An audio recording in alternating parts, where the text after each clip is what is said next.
The headlines: Troops kill 2 terrorists and rescue 5 abductees in Zamfara. 2 police officers killed in suspected IPOB attack in Ebonyi. Kano governor heads to Supreme Court and describes appeal judgment a miscarriage of justice. And away from Nigeria, Tanzania says student abducted by Hamas is dead. Hello and welcome to Trust TV News Update. I am Sumaya Abubakar.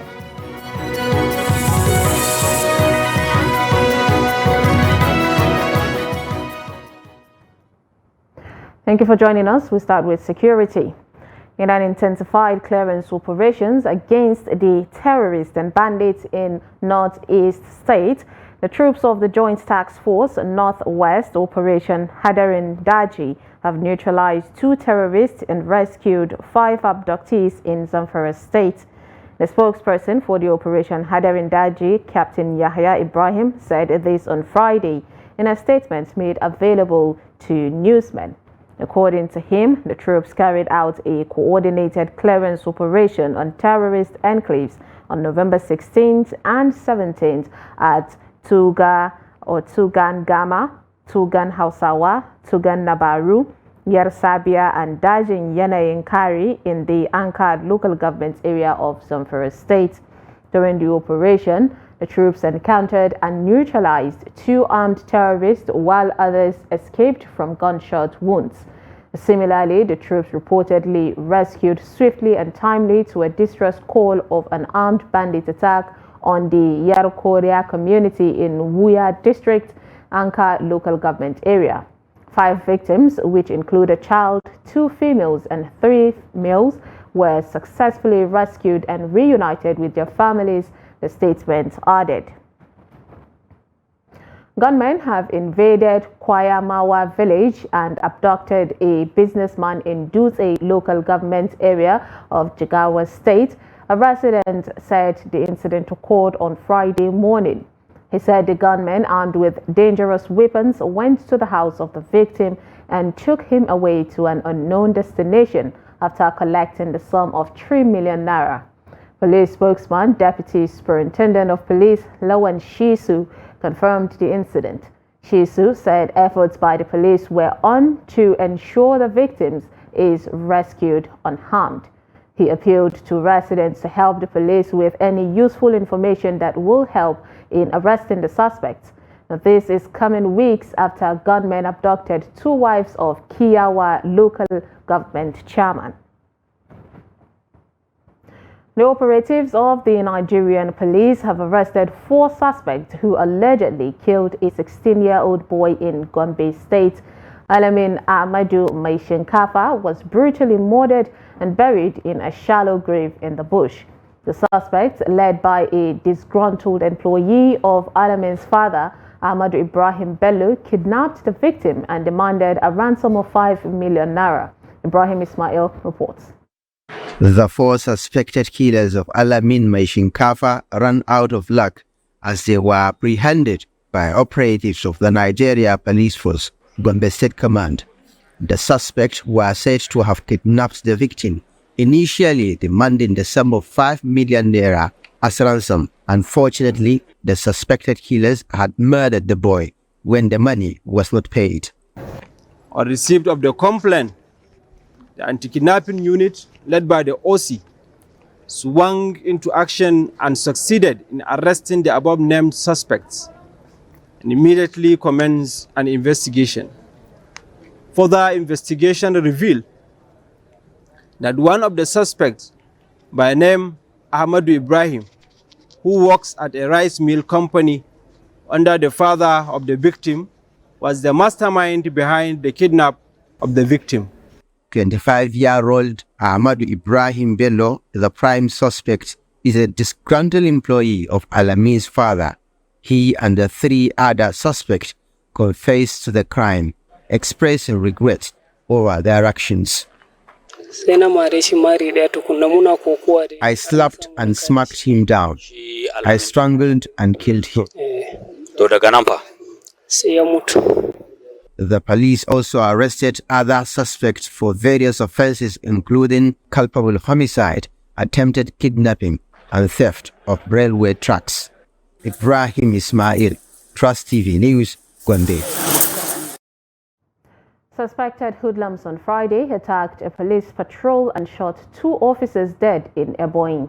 SP Onome Onovwa Poyeya, Police Public Relations Officer of the commanding estate, made the disclosure in a statement issued in Abakaliki on Friday. Onovwa Poyeya explained that the attack occurred along Warfare Road, outskirts of Abakaliki, Ebonyi capital. According to her, operatives of the command on patrol were attacked by armed hoodlums using a tinted Highlander vehicle with a registration number unknown. 2 of the operatives were fatally wounded, while 1 is currently receiving medical treatment at the hospital. The PPRO called on the general public and individuals to avail the command with useful information that could lead to the arrest of the fleeing hoodlums. She added that the commissioner had reiterated the command's readiness for adequate security of lives and property in the state. There is a new sheriff in town for Imo State following the redeployment of the former commissioner of police as Danjuma Aboki takes over as new police commissioner just days after the gubernatorial election.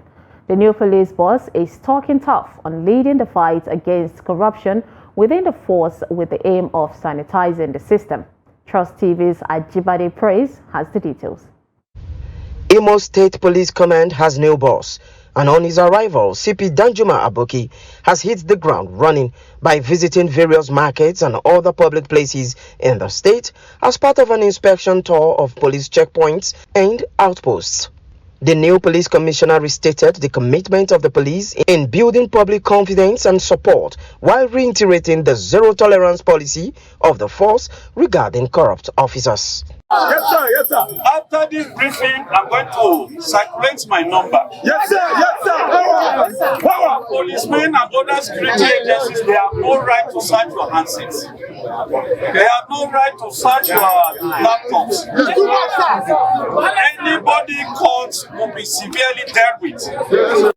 On the persistent sit-at-home order in the state, which has had negative impact on the economy, Aboki urged residents to go about their business while assuring them of security of life and property across the state. That the era of sit-at-home is on that day, all of us will go to the whole over the people of Imo State, protect their life, protect their property. And I came out with my management team to inspect and assess the activities of our business. CP Danjuma succeeded the former commissioner of police, CP Amer Balde, who until recently was transferred to the force headquarters in Abuja after the infamous attack on NLC President Joe Ajero involving the police. Ajibade Praise, Trust TV News, Owerri. In politics, the Kano State Governor Abba Kabir Yusuf and the new Nigeria People's Party are heading to Supreme Court to contest the judgment of the Court of Appeal delivered on Friday in Abuja. Governor Yusuf revealed this on Friday night in a special broadcast made in reaction to the appeal court's judgment that was described as a miscarriage of justice. In his message, the governor called on people of the state to continue to go about their legitimate businesses as government has taken all necessary measures to ensure the security of their lives and property in the state as a cardinal responsibility. Abba Kabir assured that the temporary setback will not deter his administration from its commitment to continue with laudable projects and programs targeted at restoring the lost glory of the state. According to the governor, instead, he will roll out more initiatives to deliver dividends of democracy to citizens and residents of Kano State. Meanwhile, a faction of the new Nigeria People's Party has distanced itself from comments made by Yakubu Shandam, claiming that he is not the party's official spokesperson and that his remark on a potential merger with other parties do not reflect the party's position. In a statement issued on Saturday, NNPP National Chairman Dr. Major Agbo clarified that Abdul Salam Abdul Razak remains the party's duly recognized National Publicity Secretary. He said Shendam is not a member of the NNPP and is likely acting as a mouthpiece for Senator Rabiu Kwankwaso's Kwankwasiya group. Agbo's statement was a direct response to Shendam's recent remarks regarding a proposal by People's Democratic Party presidential candidate Atiku Abubakar for a merger among opposition parties to challenge the All Progressive Congress in the 2027 elections. Shendam had reportedly stated that the NNPP would only consider the merger if Atiku agreed to support Kwankwaso's bid for the presidency in 2027. Agbo dismissed Shendam's claims, emphasizing that Kwankwaso was expelled from the NNPP by the party's Board of Trustees in August 2023 due to anti-party activities and other serious violation of party rules. He added that Kwankwaso is no longer a member of the party and cannot be its presidential candidate in 2027. The national chairman of the All Progressive Congress, APC, Abdullahi Ganduje, says that the Kano State Governor, Abba Yusuf, who was sacked by the appeal court on Friday, will still suffer defeat at the Supreme Court. The immediate past governor of Kano State made the remark while addressing the newsmen at his Abuja residence in Asokoro. Now recall that the appeal court sitting in Abuja on Friday upheld the verdict of the Kano State Governorship Election Petition Tribunal, which earlier nullified the election of Governor Yusuf of the New Nigeria People's Party, the NNPP. The court declared that the APC candidate, Nasiru Gawuna, was the true winner of the March 18th governorship election in Kano. The governor, while reacting to the appeal court's verdict, expressed optimism that he will reclaim his victory at the apex court. But Ganduje, who was elated by the appeal court's ruling, vowed that the APC candidate will still win at the Supreme Court. The Independent National Electoral Commission, INEC, has presented the certificate of return to the winner of the just concluded Bayelsa State governorship election, Senator Doye Diri, and his deputy, Senator Lawrence Ehuru Japo. The electoral umpire presented the certificate to a governor-elect and his deputy at the Professor Mahmoud Yakubu Media Center in Yanagwa. Friday, Peter has more on the details.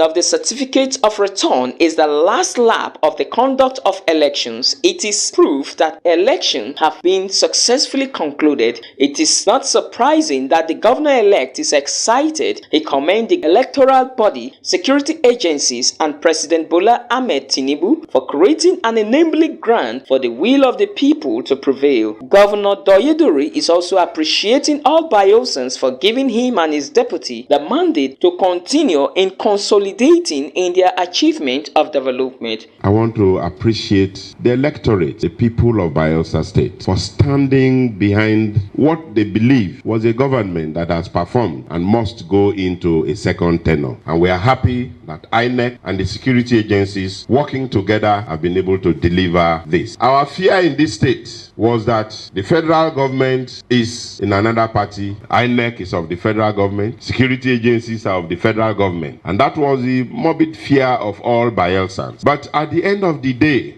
we discovered that the president allowed free and fair elections to be conducted in Bayelsa State. INEC National Commissioner supervising Bayelsa, Akwa Ibom, and Rivers State, May Agbamunche Umbu, described the off-cycle election as successful, pointing out that it was statutory obligation to present the certificate of returns to the governor-elect. The resident electoral commissioner of INEC Bayelsa State, Obo Efanga, acknowledged that the just concluded governorship election was closely contested by political parties in the state. The presentation of certificates of return is a statutory obligation of the Commission, which is in fulfillment of the requirement of Section 72(1) of the Electoral Act 2022, that certificates of return should be issued within 14 days following the declaration of a winner. This occasion is only made possible because of the successful conduct of the governorship election. Mentioned that this has been a keenly contested election, and ahead of the election, I made certain promises on behalf of INEC, and particularly INEC in Bayelsa State. And just to remind you that we kept to our promises. Some of the promises were that we were going to provide an even playing field to all the parties, and that we did. Governor Doyeturi won the election in 6 councils areas out of the 8 LGs of the state, while his closest challenger, Timi Persiva, won in 2 councils. In Yanagwa, Friday, Ebemobowe Peter, Trust TV News, Yanagwa. You're watching News Update on Trust TV. Coming up, get-rich-quick syndrome raises concern amongst Benue residents. This and more after the break. Stay with us. We started manufacturing leather since 1958. But the most important thing is that if the system is checked correctly, we won't have where we are now. If somebody has depression, they may just be very irritable and unproductive in the office. So you find on average already about 1 in 4, 1 in 5 Nigerians already have a mental illness, a mental health condition that needs some form of attention. No matter how good an economy is, if the federal government goes bust, believe me, everything in the economy is just a matter of time, it will go bust. So first of all, about maybe slightly above, below 70% is in federal government securities. If government has banned importation of fertilizer and states are doing it at the level of governance, but I believe that production and distribution of fertilizer should be left to the private sector. This is the general multi-purpose card, and it has a chip here. So this chip is about 80 kilobytes. The one that you get from the bank for ATM is just 4 kilobytes. So this is like 20 times.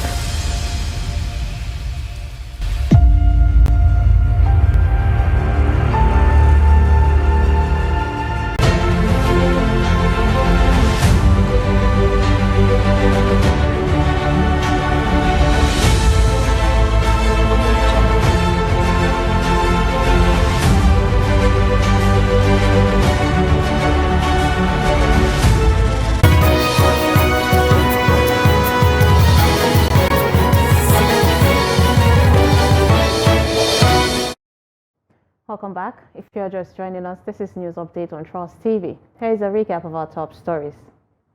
We brought you troops kill 2 terrorists and rescue 5 abductees in Zamfara State. And 2 police officers killed in suspected IPOB attack in Ebonyi State. Now moving on to more stories, the Code of Conduct Bureau, CCB, said it has arraigned the chairman of the Kano State Anti-Graft Commission, Mohui Magaji, on a 10-count charge before the Code of Conduct Tribunal in Abuja.